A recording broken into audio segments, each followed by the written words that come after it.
बिस्मिल्लाहिर्रहमानिर्रहीम। अस्सलाम वालेकुम। कमर मेकर एक नई वीडियो के साथ आपसे मुखातिब हूँ। आज 3 का पैनल है और दिन भी बड़ा अहम है, ऊपर से जुम्मा भी है, किसी पे भारी पड़ता है और मतलब कहीं पे हंसी होती है, कहीं पे रोना धोना होता है। और आज का जो जुम्मा है वो भारी भारी इस तरह से भी हो सकता है कि आज जो आइनी तरमीम की बातें हो रही हैं उसमें ज़ाहिर है कुछ लोग उस पर रज़ामंद नहीं हैं और कुछ लोग अगवा हैं, और इसकी बाकायदा रिपोर्ट्स जो हैं वो मीडिया के ऊपर भी चीज़ें हो चुकी हैं। कुछ को फैमिली की तरफ से प्रेशर है वोट डालने के लिए। बहरहाल आज का दिन बड़ा सख्त दिन हम कह सकते हैं। और दूसरी तरफ मौलाना साहब भी अब इस आइनी तरमीम के लिए मानते हुए नज़र नहीं आ रहे। उन्होंने वाज़े तौर पर कह दिया है कि अगर इस तरह से फिर जंग होगी तो फिर अगर बदमाशी होगी तो फिर हम भी उसी तरह से बदमाशी करेंगे। मेरे साथ मौजूद है मरीम नवाज़ ख़ान साहिबा और अदील सरफराज साहब। इनसे पूछेंगे कि अंदर की ख़बर क्या है। अब एक बात तो ये भी हो रही है कि अगर आइनी तरमीम के ज़रिए कोई बेंच बनाया जाएगा, आइनी बेंच, तो उसके बाद फिर इसके ऊपर भी नेगोशिएशन होंगी कि फिर अगले चीफ़ जस्टिस की तकर्री किस तरह से होगी। और अगले चीफ़ जस्टिस की तकर्री के लिए 3-5 कितना पैनल आ सकता है, 3 की बात हो रही है। और 3 में सबसे ज़्यादा कौन फेवरेट हो सकता है, रात की वीडियो में भी हमने इस बात का जिक्र किया था। एक और चीज़ आपको बताता चलूँ कि वो दरख्वास्त जिसका रात को जिक्र किया था उसका आज भी किसी को नहीं पता कि वो दरख्वास्त कौन सी थी और उसका इशारा काजी साहब ने किस तरफ किया था।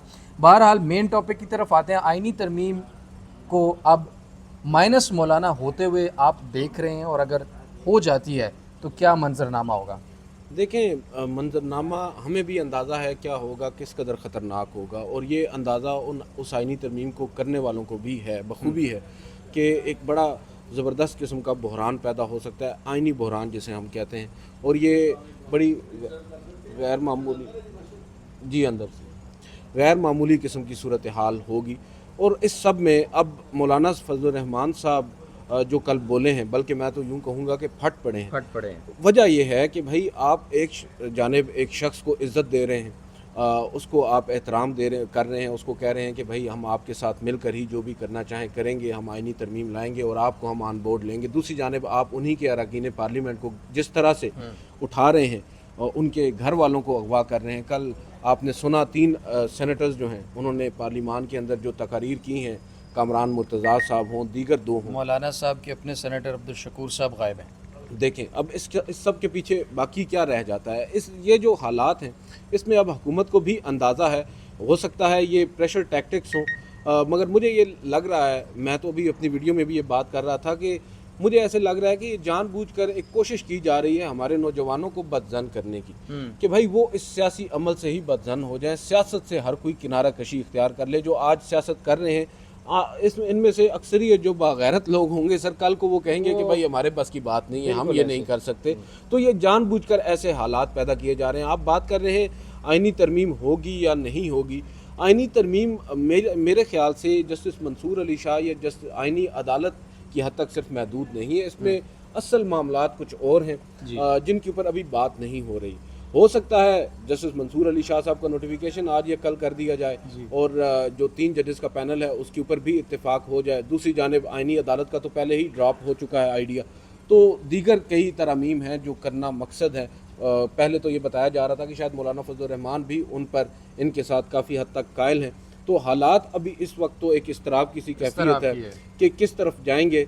एक जानिब जिस नहज पर यह हुकूमत ले आई है चीज़ों को, या इस्टेब्लिशमेंट ले आई है, इनके लिए अब वापस आना भी इतना आसान नहीं है कि आसानी से ये कह दें कि हम आइनी तरमीम कर ही नहीं रहे। नाकामी एक्सेप्ट करना भी उनके लिए एक प्रॉब्लम है ना। फेस सेविंग भी चाहिए, उनको फेस सेविंग चाहिए, और वो फेस सेविंग अब किस सूरत में होगी ये बात देखने वाली है। क्योंकि जो 3 जजेस के पैनल के ऊपर बात हो रही है, बेशक जस्टिस याह्या अफरीदी साहब के बारे में एक राय ज़रूर कायम है। अभी हमारी बात भी हो रही थी, आप मौजूद थे हामिद खान साहब से, कि अभी इनके पास मज़ीद भी ऑप्शंस होंगे।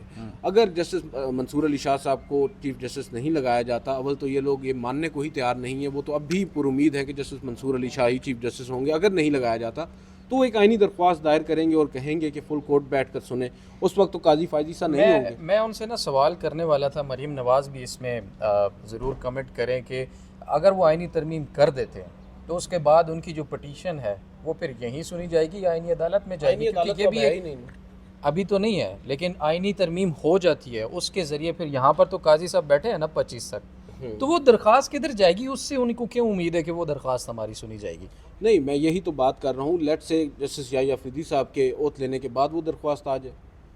मतलब आप 3 के पैनल में से लेकिन समझते हैं मेरी कि इसमें अंडरस्टैंडिंग ये है कि हम बात करते हैं ना अक्सरियती जजेस साहिबान की, जी अभी उनके पास भी बहुत कुछ है शो करने को। वो जो ये लोग हम समेत बहुत खामोशी से में लोग, से बड़ी पुरस्रार है उनकी, सर इतनी देखिए, गहरी खामोशी है। खामोशी वो शायद उन्होंने जब वो बैठे थे ना 8-10 लोग एक जगह पर, उन्होंने ये तय किया था कि कोई ऐसा काम नहीं किया जाएगा जो एक जज को जेब नहीं देता। तो ऑब्वियसली जिस नहज पर ये हुकूमत लेकर जा रही है मामलात को, तो इसका एक हिस्टोरिकल पर्सपेक्टिव भी है ना। 97 में भी यही सब कुछ हो रहा था, और उस वक्त भी फिर इवेंचुअली रूल्स, भले उस वक्त बेंचेस जो हैं वो चीफ जस्टिस बनाते थे, आज 3 रुकनी कमेटी बनाती थी, जजेस साहिबान खुद से बैठ गए थे ना, अक्सरियती जजेस 13 जजेस बैठे थे कमरा अदालत नंबर 2 में। और आज भी अगर 10, 12, 13, 14 बैठ जाते हैं और इस आइनी तरमीम के ऊपर कोई पिटीशन टेकअप कर लेते हैं, तो फिर क्या रह जाएगा इस हुकूमत के पल्ले। और मैं ये समझता हूँ अगर ऐसा हुआ भी तो मोस्ट प्रोबेबली जिनकी ईमा पर ये सब कुछ हो रहा है वो भी कल इन अक्सरियती जजेस के साथ खड़े हो जाएं। तो ये मामलात इतने सादा नहीं है जिस कदर हुकूमत को लग रहे हैं। हुकूमत को भी लेने के देने पड़ सकते हैं। अच्छा, मरीम नवाज साहिबा, आप शुरू दिन से कायल हैं कि आईनी तरमीम नहीं होगी। मैं ख़ुद इस बात पर कायल हूँ और हमने बहुत दफ़ा इस बात का जिक्र भी किया है। आज माइनस मौलाना कोशिश की जा रही है और एक प्राइवेट बिल जो है मुमकिन तौर पर हो सकता है कि वो पेश किया जाए, क्योंकि एजेंडे के अंदर तो आईनी तरमीम का कोई मामला जो है वो नहीं है। अगर ये होता है तो माइनस मौलाना 2+2+2 का फार्मूला सेनेट में, जो मैंने पिछली वीडियो में भी जिक्र किया था कि 2 लोग मौलाना के तोड़ने की कोशिश की जा रही है, 2 लोग मैंगल ग्रुप की और 2 लोग तहरीक इंसाफ की, वो कि उनको सिर्फ 5 चाहिए लेकिन 6 लोग वो तोड़ सकते हैं। अब आप क्या समझती हैं कि इसके बावजूद भी आप कायल हैं कि अगर ये वाला फार्मूला भी नहीं चलता तो फिर भी आईनी तरमीम हो सकती है, नहीं हो सकती? क्या कहेंगी आप इस पर? देखिए, सबसे पहली बात तो ये है कि हम शुरू दिन से गालिबन अप्रैल से ये बात कर रहे हैं, जब से ये बात शुरू हुई थी, बिल्कुल जुडिशल पैकेज की बात हो रही थी, एक्सटेंशन की बात हो रही थी कि नंबर्स पूरे नहीं हैं। और अंदाज़ा था हुकूमत को, जिस तरीके से हुकूमत बन के आई, किसी के पास भी 2/3 अक्सरियत नहीं थी, किसी जमात के पास भी इनफैक्ट इतनी ज़्यादा नशिस्तें नहीं हैं कि वो अपने बलबूते पर कोई कानून साजी इस तरह से कर सकती। तो अब यहाँ पर मसला सबसे बड़ा ये भी है कि अगर इस वक्त हुकूमत इस एडवेंचर के मूड में होती और उन्होंने ये करना होता तो वो अक्टूबर के इन आखिरी दिनों तक मामलात को ना लेकर आते। वो ये काम इसी तरीके से जिन्होंने करवाना था वो करवा सकते थे, सितंबर में भी वो करवा सकते थे, अगस्त में भी।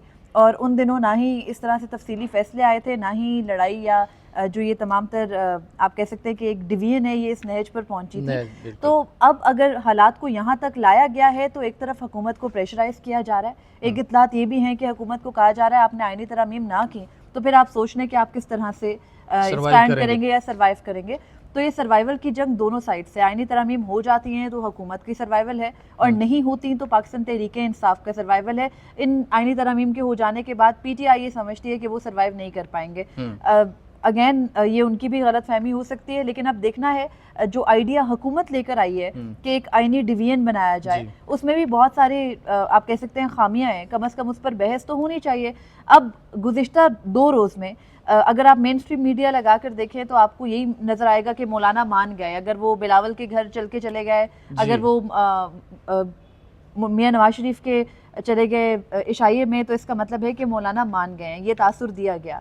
आज भी बार बार ये बात हो रही है कि मौलाना की जमात के अंदर फॉरवर्ड ब्लॉक बन गया है। मौलाना फजलुर रहमान ने, जितनी इतलात मेरी हैं क्योंकि उनकी जमात को पिछले काफ़ी अरसे से हैं अंदर सोर्सेज भी और कवर भी कर रहे हैं, तो वहाँ पर एक बहुत बड़ी जो बात है की खबर भी आप लोगों ने सबसे पहले जो आर्मी आईनी तरमीम में आर्मी कोर्ट्स का मामला था वो भी आप लोगों ने खबर दी थी। वो इसलिए कि मौलाना फजलुर रहमान के घर मुसविदा पहुंच गया था, वहाँ मौजूद थे तो फिर सबसे पहले वो खबर भी सामने आ गई थी। लेकिन मौलाना फजलुर रहमान का अब तक का जो पॉइंट ऑफ व्यू है वो यही है कि मौलाना इस पूरे मामले में सियासत लेकर चल रहे हैं और वो इसको किसी भी तरह से 25 से आगे तक ड्रैग करके ले जाना चाहते हैं। गुज़िश्ता रोज कामरान मुर्तज़ा साहब से यही आपके सामने बात है, तो उन्होंने भी यही कहा कि हमारी तो पहली शर्त है कि आप अगले चीफ का नोटिफिकेशन कर दें, उसके बाद बातचीत करेंगे कि किस तरह से आईनी तरमीम करनी है। अभी भी कोई मुसविदा नहीं है, अब माइनस कर दें मौलाना साहब को, अगर कर भी दें, अगर कर दें, आप ये कहें कि तकिया करी है हुकूमत इलेक्शन कमीशन के ऊपर। इलेक्शन कमीशन का इजलास अभी तक तो शुरू नहीं हुआ, जुम्मे के बाद गालिबन उसने होना है, और वो जो तमाम MNAs थे जिनको पहले डी सीट कर दिया गया था सुप्रीम कोर्ट के मखसूस नशिस्तों के स्टे ऑर्डर के बाद, वो सारे भी इस्लामाबाद आके बैठे हैं और उनको भी कहा गया है कि आपने यहाँ रुकना है। तो पूरी का पूरा जो इन्हिसार है वो इलेक्शन कमीशन के ऊपर है। बड़ी खबर यह है कि इलेक्शन कमीशन ने गुज़िश्ता रोज खुद एक जराए से खबर चलवाई जिसमें ये कहा कि कल हतमी इजलास होगा और आज नवा इजलास है ये इलेक्शन कमीशन का इस एक मामले के ऊपर। पहले 7 इजलास हुए थे, कल 8वां था, आज नवा है। और उसके बाद अगर इलेक्शन कमीशन ऑफ पाकिस्तान ये तय करता है कि ये मखसूस नशिस्तें जानी चाहिए हुकूमत के पास क्योंकि अब कानून बदल चुका है, तो फिर वो जो 8 जज हैं जिनके बारे में शायद पूरी कौम को ही अब बार बार गिला होने लगा है, हर कोई बात कर रहा है कि वो क्यों नहीं बोल रहे, वो खामोश क्यों नहीं है, फिर उनके पास कोई रास्ता होगा या उनके पास कोई दलील होगी एक्शन लेने की या बैठने की। अभी तक अगर वो आकर बैठ जाते तो ये इसी तरह से लगता कि खाम में वो एक्टिविज्म दिखा रहे हैं और जजेस के ऊपर वो एक्टिविज्म नहीं जचता। तो अब देखना है क्या होता है। आज का दिन ही जो है वो डिसाइसिव है। इसी वजह से हुकूमत ने सेनेट का इजलास 2 बजे के बजाय 6 बजे कर दिया है कि पहले 2 बजे के बाद बैठकर इलेक्शन कमीशन से फैसला आ जाए। तो ये भी देखना होगा, हम सिर्फ एक प्रिज्यूम कर लेते हैं एक सिचुएशन को कि इलेक्शन कमीशन दे देती है मखसूस नशिस्तें, तो कितनी जल्दी नोटिफाई करेंगे, कितनी जल्दी हल्फ उठवाएंगे, कितनी जल्दी वोट लेंगे, तो वो सब भी देखना है कि इस बर्क रफ्तारी से होता है। अभी तक तो आईनी तरह भी मुतनाज़े हो गई हैं, उतनी जल्दी जितनी जल्दी प्रैक्टिस एंड प्रोसीजर तरमीमी ऑर्डिनेंस आया वो पास हुआ, अभी कहने का मतलब है 1 घंटे में। हाँ जी, और फिर वो सदर से मंजूरी हुई और फिर काजी साहब ने उसके ऊपर फौरन एक्शन लेते हुए नई कमेटी भी बना दी और नए बेंचेस भी बना दी। उतनी जल्दी हो सकता है इस मुल्क में क्या है। अच्छा, मुझे एक सवाल और बताइएगा, क्या कोई 10-11 इस्तीफे आ सकते हैं अगर ये बिल्डोज करके आईनी तरमीम कर दी जाती है, दोनों 1 बाय 1? मेरा तो नहीं ख्याल इस्तीफे आएंगे। नहीं आएंगे। इस्तीफे आएंगे तो फिर भाई जो मकासद हैं हुकूमत के वो हासिल पूरे हो जाएंगे, इस्टेब्लिशमेंट के मकासद हासिल हो जाएंगे। हुकूमत बेचारी क्या करती है, इन 6 जजेस के ख़त के बाद, जो आपको याद होगा इस्लामाबाद हाई कोर्ट के 6 जजेस ने ख़त लिखा था, उसके बाद फिर एक रिएक्शन आया था हाई कोर्ट से। उस सब में यही कोशिश थी कि भाई किस तरीके से इन जजेस को कंट्रोल में किया जाए, और अगर कंट्रोल में नहीं किया जा सकता तो रेफरेंसेस आना शुरू हो गए थे। आपको याद होगा इस्लामाबाद हाई कोर्ट के तो तकरीबन उन तमाम 6 जजेस के खिलाफ रेफरेंस आए थे, सुप्रीम कोर्ट के भी कुछ जजेस के खिलाफ आए हुए हैं रेफरेंस। तो इस सब पे तो कोशिश ऑलरेडी की जा चुकी है। अब अगर यहाँ पर इन जजेस साहिबान को हम ये कहते हैं कि अगर तरमीम कर ली जाती है और जस्टिस मंसूर अली शाह को, जस्टिस मुनीब अख्तर को सुपरसीड कर जस्टिस याहिया अफरीदी को, इवन जस्टिस याहिया अफरीदी को सुपरसीड कर जस्टिस अमीनुद्दीन या जस्टिस जमाल मंदोखेर के जो 2 फेवरेट तरीन इस वक्त हैं उनको बनाया जाता है, तो इस्तीफे आ जाएंगे। मैंने इस पर मुख्तलिफ वकला से बात की है, मैंने जजेस साहिबान के कुछ करीबी लोग हैं उनसे भी बात करने की कोशिश की है, तो मुझे तो यही कहा गया है कि भाई ये तो इस वक्त कोई ऑप्शन नहीं है इन जजेस साहिबान के पास। जैसा कि मैंने पहले आपको कहा कि बहुत से ऑप्शन अभी बाकी हैं जो हमें शायद नज़र नहीं आ रहे, हम नहीं देख पा रहे, कुछ हम अपने अंदाजे तो लगा रहे हैं। किस बेशक उनकी जो खामोशी वो बामानी है, पुरस्रार भी है और बामानी भी है, इसमें ज़रूर देखेंगे। मरियम नवाज, आप क्या कहेंगे इसके ऊपर? देखिए, मैं सेकंड करती हूँ दिल को, मेरी भी इंफॉर्मेशन यही है कि इस्तीफों के हवाले से कोई गौर नहीं हो रहा, ये बातें उड़ाई गई। इसके अलावा भी बहुत सारी खबरें चलाई गई कि जज डर गए हैं, पीछे हट गए। देखिए, अगर इन जजेस का मसला ना होता तो ये आईनी तरमीम ना हो रही होती,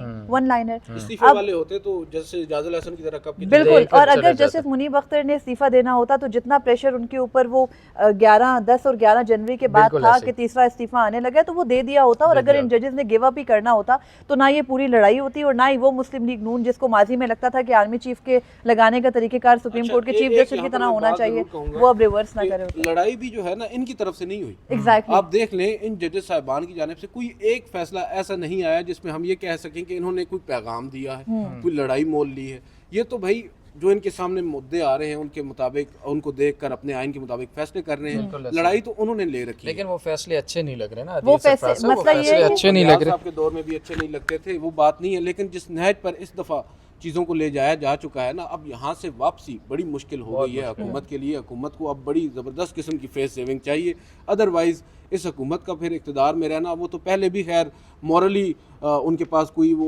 जवाब नहीं, फिर सियासी शहादत ही है ना। फिर वो जिस तरह से आप देखें बच्चे सड़कों पर हैं, PTI एहतजाज की कॉल दी हुई है, वो फिर बार कह सकते हैं, शहादत नहीं कह चलें हलाक, हाँ शहादत तो फिर हलाल हो जाएगी। बहरहाल नाजरीन, वीडियो लंबी हो रही है, लेकिन एक जाते जाते बात ज़रूर कह दूंगा कि ये ऐसी आईनी तरमीम है कि आज हम जब बात कर रहे हैं तकरीबन दिन का 1:15 बज चुका है और 6 बजे इजलास है और किसी को नहीं पता नंबर गेम किसके पास है, कितने सेनेटर्स हैं, कितने कौमी असम्बली में सीटें हैं, इतनी हिजानी कैफियत है, कंफ्यूज्ड हैं और ये नहीं पता कि आईनी तरमीम के अंदर क्या है। तो इन तरमीम का कितनी हैसियत है आवाम की नज़र में, कानूनदान लोगों की नज़र में, वकला की नज़र में, जजेस की नज़र में कितना फ़ायदा होगा किसी को पता ही नहीं है। सिर्फ उनको पता है जो अपनी मर्ज़ी के मकासद इन तरमीम से हासिल करना चाहते हैं। और अगर माइनस मौलाना जो है ये तरमीम कराई जाती हैं तो मेरी ज़ाती ये अंडरस्टैंडिंग है कि फिर ये कोई और आइनी मुसव्वदा या आइनी तरमीम नहीं होगी, फिर वो पहले वाला एक काले लिफाफे वाला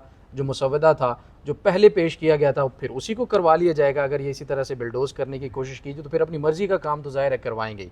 तो बहरहाल मौलाना के बाद मुज़ाकरात के बाद जो चीज़ें सामने आई हो सकता है कि वो फिर इस आइनी तरमीम में शामिल ना हो। बहरहाल इस वक्त भी हम इस बात पर अपने आप को और आपको ज़रूर कायल करने की कोशिश करेंगे कि ये आइनी तरमीम नहीं हो सकती हैं। एक अटैम्प्ट जो है वो ज़रूर हो रही है। बहरहाल जो भी सिचुएशन होगी आपके सामने रखेंगे। अदील सरफराज साहब और मरीम नवाज़ ख़ान साहिबा का बहुत बहुत शुक्रिया। अल्लाह निगहबान।